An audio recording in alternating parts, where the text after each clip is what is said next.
Welcome to MicroMed Education students. Today we are going to discuss regarding bacterial pharyngitis and diphtheria. Understand this topic is very important because you can get a case-based scenario from this topic, that is of diphtheria, as well as 2 marks questions like non-suppurative complication of Streptococcus pyogenes, what are even in practicals special stains regarding diphtheria, what are the diphtheria's arrangement, and the later of the question we will be discussed during our lecture. Let's proceed. So first of all, understand upper respiratory tract infection, that is called URTI, basically has the pharyngitis. Now the majority of this is caused by viral etiology, which is a self-limiting illness. It does not require any introduction of antibiotics. Basically it will be like your cough and common cold. It will resolve within a course of a duration and it will subside. But the bacterial etiology requires specific antibiotics to prevent the severe sequelae. And the 2 major bacterial etiologies are Streptococcus pyogenes, which is most common, and Corynebacterium diphtheria. Even Staphylococcus aureus is also one of the common cause of upper respiratory tract infections, which is a follicular tonsillitis. But today we are going to discuss only Streptococcus pyogenes and Corynebacterium diphtheria. Streptococcus pyogenes, basically it belongs to a group A Streptococcus. It is a gram-positive cocci in short chains and it is catalase negative. It is a most common threat which is causing a pharyngitis in children and accounts for 5 to 15% of all adult sore throat. Transmission occurs exclusively via respiratory droplets. Now understand how the picture differs of S. pyogenes from the Corynebacterium diphtheria. In Streptococcus pyogenes, there is a erythema and mucosal swelling with white fibrinous virulence exudate, and there is a localized tonsillitis or a diffuse pharyngitis as mentioned and shown in the figure. Corynebacterium diphtheria, the diphtheria basically there is a pseudomembrane formation that we are going to discuss.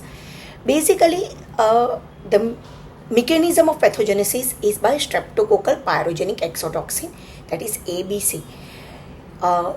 Sandpaper field rash are also, and strawberry tongue. It is one of the hallmark of Scarlet Fever, which is caused by Streptococcus pyogenes, and the pathogenesis by streptococcal pyrogenic exotoxin. This can also be asked in 2 marks. The Scarlet Fever, the manifestation though, so it is a sandpaper like rash and strawberry tongue with the pharyngitis. Okay, now what are the streptococcal complications? So basically after pharyngitis, peritonsillar abscess or quinsy retropharyngeal abscess, downward pneumonia or empyema, or in hematogenous it leads to bacteremia or meningitis. Time it develops within 2 to 3 weeks post infection. A primary group are children, and the non-suppurative complications are acute rheumatic fever, post-streptococcal glomerulonephritis, cuttated psoriasis, and reactive arthritis. This is a frequently asked in 2 marks. Now let's discuss Corynebacterium diphtheria. Basically, it was first recognized by Hippocrates, the disease. Then the term Greek diphtheroids come, meaning a leather-like appearance, that is of pseudomembrane that is present on the tonsils. Klepp first discovered this bacilli and Loeffler is the one who first cultivated. That's why this is also called as Klepp's-Loeffler's bacilli. Okay, basically these are also gram-positive, but these are gram-positive raw. Streptococcus pyogenes was GPC, gram-positive cocci. This is gram-positive, non-capsulated, non-sporing, non-motile bacillus, irregularly stained and with club-shaped swelling. Basically, they have C and L letter, so it is called Chinese letter or cuneiform arrangement. These are very important to remember. The most important thing is metachromatic granules that are present, also known as polar bodies, Bibbs-Ernst bodies, polyethylene granules composed of polymetaphosphate. Basically, when stained with the Albert stain, they take a bluish purple metachromatic color with Loeffler's methylene blue stain, and green is the background in the Albert stain. Other selective stain are Neisser stain and Ponder stain. So this is also one of the frequently asked question in Viva. What are the selective stain, how it looks, and the metachromatic granules is bluish purple in color. Okay. Now these are also toxin producing organism regulated by beta corynephage or tox gene, and basically the toxin always what it does, it first binds. So toxin acts as a polypeptide chain and fragment binds to the specific host cell receptor.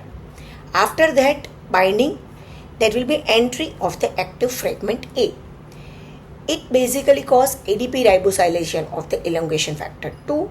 So basically it holds the translation of the protein synthesis, leads to cell death and necrosis. Okay, what could be the clinical manifestation of diphtheria? First of all, basically there is a facial diphtheria, pseudomembrane bull knock appearance. So first of all, facial diphtheria, that is 3 to 4 days, and toxin basically elicit a massive inflammatory response. Pseudomembrane. Mucosal ulcer becomes lined by the tough, leathery, grayish white pseudomembrane coat covering the tonsil. And the extension happens into the larynx and bronchial airway, which leads to asphyxia. So basically the pseudomembrane. So in your case of the diphtheria, you will get the history like partially vaccinated or non-vaccinated, or where the immunization history is non-available, that children is present with pharyngitis, and on examination there is a tough leathery greyish white membrane over the tonsils. So these are the hallmark of the case to identify and identify. The bull neck appearance, that is massive tonsillar swelling combined with intense neck edema associated with foul breath and thick speech as well as stridor. Now, understand diphtheria is a toxemia. It's never a bacteremia. Bacilli are non-invasive. The toxin leads to neurological and cardiac manifestation. Neurologic, that is a non-inflammatory demyelinating disorders, manifest as cranial nerve involvement, peripheral neuropathy and ciliary paralysis. And cardiac, that is myocarditis, typically associated with dangerous arrhythmia and dilated cardiomyopathy. Now, how you can identify both these organism and culture? You have to take laboratory diagnosis, throat swab you have to take, multiple swab has been recommended, and this sample has to be culture. So basically culture on the blood agar and chocolate agar, and for Corynebacterium diphtheria different media. But for pyogenes there is also a rapid antigen detection test that detects group A carbohydrate antigen with good sensitivity and specificity. Even molecular assay can be used, and for determination of non-suppurative complications like rheumatic fever and all this, anti-streptolysin O titer is recommended. On blood agar, it produces a small pinpoint colony on sheep blood agar, that is beta hemolytic, and these are bacitracin susceptible. These are the laboratory diagnosis for pyogenes. Now for Corynebacterium diphtheria, again the samples would be the same, but in gram stain you can see Chinese lateral pattern of gram positive bacilli with metachromatic granules, and the special stain recommended is Albert stain.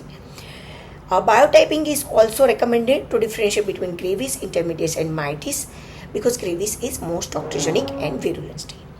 Culture, where you will do the culture? On blood agar, chocolate agar, but these are special organism requires Loeffler serum slope which promote the rapid growth, and selective media, that is potassium telluride agar untensile media, in which there is a black colonies by Corynebacterium diphtheria. Identification can be confirmed by his serum sugar media or by automated identification system like Malditov and Vitek. Another important point for is helix gel precipitation test to demonstrate whether the strain is toxigenic or not. So also a guinea pig inoculation can be done, PCR can be done, ELISA or ICT can be done, or cytotoxic on cell line can be determined for toxin production. Let's understand and differentiate between these both the organism. Streptococcus pyogenes for treatment is benzathine penicillin. For recurrent clindamycin or amoxicillin it is recommended, and empyema, so penicillin G with surgical draining.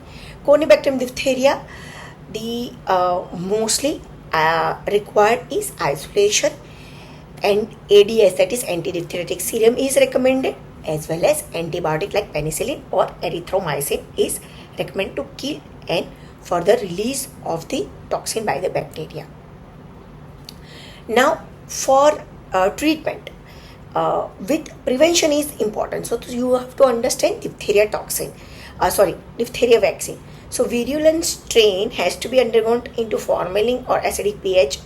So it becomes avirulent, but antigenicity is lost. Which strain is used? Park-Williams 8 strain, and the measurement of unit is in LF, that is limit of flocculation is there.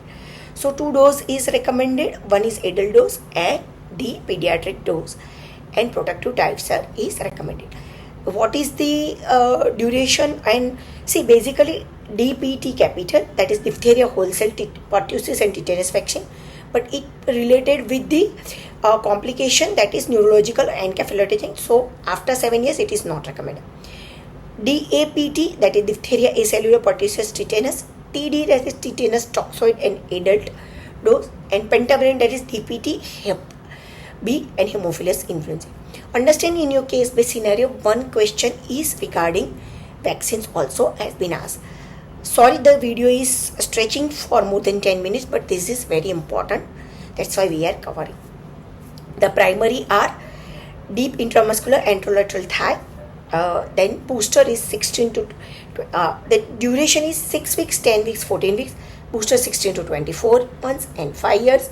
And adult, it is TD booster every 10 years. Okay. Understand the reservoir and the resurgence. So the reservoir is the nasal carrier, and resurgence is happening nowadays in various geographical areas. Last, let's revise both the organism. Pyogenes is gram-positive cocci in chain, which is catalase negative. Purulent exudates and scarlet fever with rash as well as a strawberry tongue. Autoimmune related complications are acute rheumatic fever, post-streptococcal glomerulonephritis, even gutted psoriasis is there, and reactive arthritis. On blood agar, white beta hemolysis, which is bacitration sensitive, and treatment is penicillin. For Corynebacterium diphtheria, it is gram-positive club-shaped bacilli with metachromatic granules. Albert, Neisser and Ponder are a selective strain. Tough pseudomembrane, bull-neck appearance, toxin producing and toxin related with neuropathy and myocarditis. For both the laboratory diagnosis, sample is throat swab, but here the recommended media is blood telluride agar or Loeffler serum source. On BTA, there is a black colony, and immediate treatment is antitoxin, erythromycin and penicillin, and vaccine is available. Hope student you like this video. Stay tuned with MicroMedEd Education for more updates.